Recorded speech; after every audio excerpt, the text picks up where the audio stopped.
Professor Wingerter. I wanted to make a real quick video. I saw a bunch of people were posting about the Columbian Exchange. There was a lot of good back and forth there. I'm really proud of the effort that you guys have made.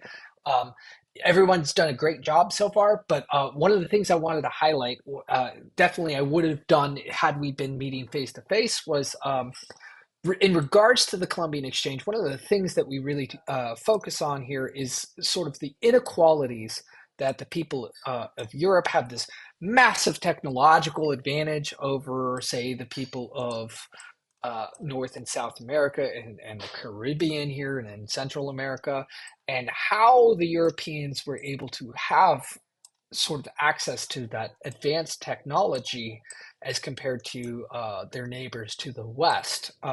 One of the books that I would point you at, and by no means you have to read this book. It's one of those great 500-page uh, history books that I absolutely love, but you probably aren't going to geek out as much as I do on it. Is It's called Guns, Germs, and Steel, and it's by Jared Diamond. Dr. Diamond, he's an ornithologist, actually. He started off he studies birds, and so he was studying here in Papua New Guinea, the native birds of Papua New Guinea. And he'd have to go out into the jungle and search for these birds, and he would have these guides that would take him deep into the bush, um, where he that's where he was working on his dissertations. And this was back in the 1970s. And one of his tour guides asked him, he said, "Hey, how come you white fellows have all the cargo?" Really, what he was asking is, how come there's such inequality? How come people of European descent have way more wealth, way more material stuff than, say, the people of Papua New Guinea, as an example? And he was unable to answer him. And so he began his search for such an answer. And there's a three-part series that I'll link to. I'll share a link for this from a YouTube channel that National Geographic did a three-part series on guns, germs, and steel, which you're welcome to watch if this interests you. But I'm going to try to summarize it real fast. So the idea here is, if you're going to answer what is the root of inequality in the world, why are some cultures more technologically advanced than others? Why are some cultures more wealthy than others?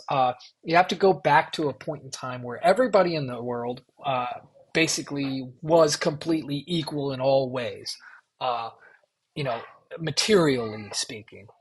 Back when mankind was a hunter and gatherer, and mankind would doesn't matter where you would live to eat and eat to live. That was your job. Everybody in a hunter gatherer tribe is a hunter or gatherer. That's what you do. You follow the herds, you kill the animals, you drag them home, you eat them, and then when the herd moves, you move your camp to go along with them. But something happens about 6,000 years ago in what is called Mesopotamia, which is a fancy Greek compound word that means between the rivers, between the Tigris and Euphrates rivers here in modern day Iraq. And what we have here is what's referred to as the agricultural revolution. Now, as we go forward in our 1301 course here, we'll study the Industrial Revolution, the beginnings of the Industrial Revolution, and it's revolution with a capital R, because there's only been really two big revolutions like this. And the first one here is our answer. It's called the Agricultural Revolution. And this is when mankind stops being a hunter and gatherer and instead settles down and becomes a farmer. So farming comes from the Middle East. And everything that we know about farming, like all the animals as an example. If I were to take a troop of kindergartners out on a field trip to a farm, what kind of animals would we see? We'd see horses, cows, chickens, goats, sheep, pigs, the farm animals, right? All of these farm animals are native to this area of the world, the domesticated animals. Those were the first animals to be domesticated, and there's this relationship that starts between mankind and the animals, and it is helpful for all three uh, species um, that are present here. And you have man, you have the animals themselves, and then you have the in this case, it's wheat that is grown here. So wheat is a cereal grain crop, and what you'll find is that every civilization that is advanced enough to build major cities, whether that's Rome or whether that's London or Paris or Cairo over here in the ancient world, or even a place like Tenochtitlan, Mexico City, the Aztec capital. You have to, if you're going to have large amounts of people in a civilization like that, you have to be able to feed large amounts of people. And the only way that you could do that is if you have um, a reliable source of food that you can grow in large enough numbers that you can feed these people. In Tenochtitlan, it was corn, it was maize, it was um, squash and beans. Over here in the Middle East and in Europe, it's wheat. And so what Jared Diamond's talking about here is there's this relationship between the the the plants, the animals, and mankind, and it's a symbiotic relationship between the three. So mankind would plant the wheat, and he'd have uh, the goats after he was done harvesting the wheat. He would turn the goats in on the stems, and they'd eat all the stems, and then he'd take the pigs and he'd put the pigs in onto the wheat field, and they'd tear up all the roots and basically plow the earth for him, and then he'd be able to then go back and plant new wheat seeds. So the man's getting the wheat. Um, Mankind is helping out the goats because he's feeding the goats. He's helping out the pigs because he's feeding the pigs. The animals are defecating and crapping all over the field, which is then putting nutrients back in, which helps the wheat grow better. And it's this beautiful symbiotic relationship between the three. And that's how farming develops. But as you can see here on the map, here we are in Iraq. It's didn't used to look like this. In fact, if you go back in time to the time period I'm talking about where farming's developed, it's very lush, very green, tropical paradise, if you will. It does not look like that now, clearly. It's a desert, right? Um, there was a 900-year drought that occurred, and so people decided to pick up and move away from this area. And the way that they moved was they moved both east and west. And so they take those farming techniques and they bring them into Europe. And you'll notice here that Iraq is at the same sort of parallel as like Italy, right? They're on the same latitudinal line, which means that the seasons are the same. The amount of daylight that they get is the same. The environment's very similar. The temperature, what they can grow is very similar. And that's because you have this major continent here of Europe and Asia. It's kind of a supercontinent, and it stretches about 8,000 miles, but it's oriented on an east to west orientation here. Um, Europe and Asia, 8,000 miles across, running east to west, is about roughly the same size as North and South America is. All right. If you start here at the very tippy top of Alaska and go all the way down to the very tippy bottom of Argentina, it's about the same amount of land space, 8,000 miles across, but it's oriented in this north and south axis. And so we very well know living here in Houston that if you wanted to grow particular crops, the kind of things that we can grow here in Houston are not the same things that you can grow in Alaska. The biomes are completely different, and that's because you're going north and south. The temperatures are going to be different. The seasons are going to be different. The amount of daylight that you get is going to be different. And so what you can grow is going to be different. And that's going to change dramatically how successful a civilization can be. That's why down here in Tenochtitlan, Mexico City, they're able to build this massive civilization, but you don't see the Inuit up here in Alaska building these massive largely populated civilizations, and that's because of the amount of food that they're able to grow. And so you have the first part of Jared Diamond's theory is that because farming started here and spread easily west into Europe, they got a head start on everyone else in the agricultural revolution. In chapter 2, we read about the Pilgrims landing here in Massachusetts, right?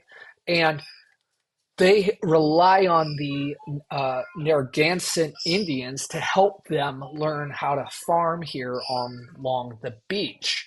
What's interesting is the agricultural revolution had only come to this area of the world. The Indians up here in Massachusetts had only been farming for about 200 or 300 years before the arrival of the Europeans here in Cape Cod. And so the just like the industrial revolution is an ongoing process to this day in the world, the agricultural revolution was spreading even during the age of exploration. Um, but that sort of explains why a lot of the things that we're dealing with here in the Columbian Exchange. So, for example, you have over here, like I said, Tenactitlan land, a, a very advanced people, brilliant people. The work on their mathematics was incredible. They were experts at astronomy and predicting where stars and other heavenly bodies were going to be in the night sky. They were very, very smart people, but they didn't invent the wheel. And why didn't they have the wheel? Because like that's one of those like caveman inventions, right? We go all the way back.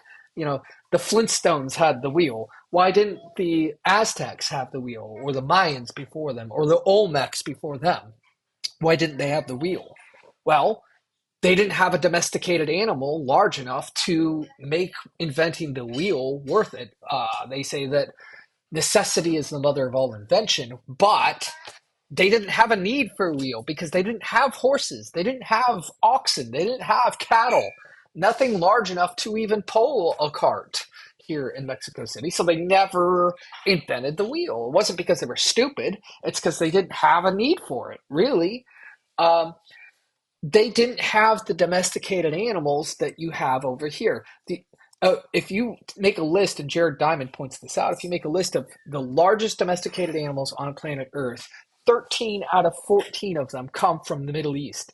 You're talking horses, donkeys, cows, oxen, big critters, right? The only animal that is native to South America that is a domesticated animal comes here in the um, uh, western part of South America, here where the Incas were, right, in the Andes mountain range.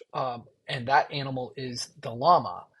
Um, Now, if I'm around a chicken or a goat or a sheep or a cow or a pig, I can catch diseases from those animals, right? I can literally, pardon me, open mouth kiss a llama, if you will, and I'm not going to get sick from a llama because as disgusting as the llama is, and I would never kiss a llama, that would be gross, right? But as different as they are, as disgusting as they can be, I can't, they can't transmit a disease to me.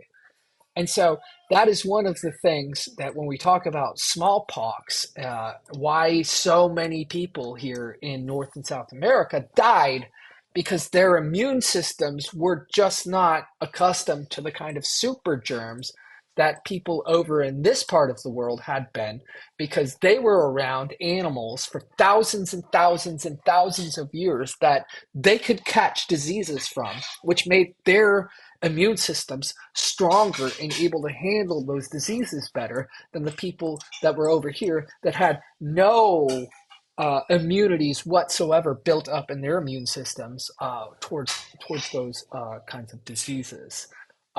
The other thing that they had technologically was, once you start farming, then you get access to different jobs.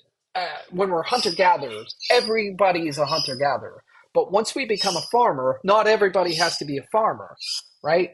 Only a handful of people have to tend the crops. Other people then start specializing in jobs, like people mess around with and experiment with metal and they become blacksmiths. Other people, they become craftsmen, like carpenters, and they start building things out of wood and they're able to build larger buildings. You get stonemasons that are able to carve out of rocks large blocks, and they're able to build structures that are permanent, because you can have a permanent structure now because you're not chasing your food. All of this adds up, and over time, over millennia, it gives the people in this part of the world a much greater head start technologically than the people that had to independently develop here, with the agricultural revolution taking place many years after it first started here in the Middle East. So they, over here in Central America, are kind of behind technologically because they haven't been settled as long. And so they're not able to compete. And so that's why the Europeans have things like steel. They have things like guns. And that's literally, I mean, it says it in the title, guns, germs, and steel. How does Pizarro, when he lands over here and he starts going down into Colombia and Peru and encounters the Incan Empire, how is 188 Spaniards able to defeat an army that has literally 180,000 men in it? And the answer is guns, germs, and steel. The Incas, as smart as they were, as technologically advanced as they were, and they were very technologically advanced, they were unable to compete with the technological advancements that the Spaniards had. Um, they were unable to compete against the guns. They were unable to penetrate with their spears and their weapons, the armor that the Spaniards wore. And the Spaniards were able to walk in and basically just capture the emperor of the Incan Empire and force him to surrender all of this land. And so that's Jared Diamond's whole point here, is that there's no real racial element involved in this. That is insane to even contemplate. Like I said, the people in Mexico City, the Aztecs in Tenochtitlan, they were a very advanced people, very intelligent people. The people down here, the Incas, same thing. Very smart people, very advanced culturally, had their own religion, came up with their own language. Their structures that they built, they were perhaps some of the best stonemasons the world has ever seen.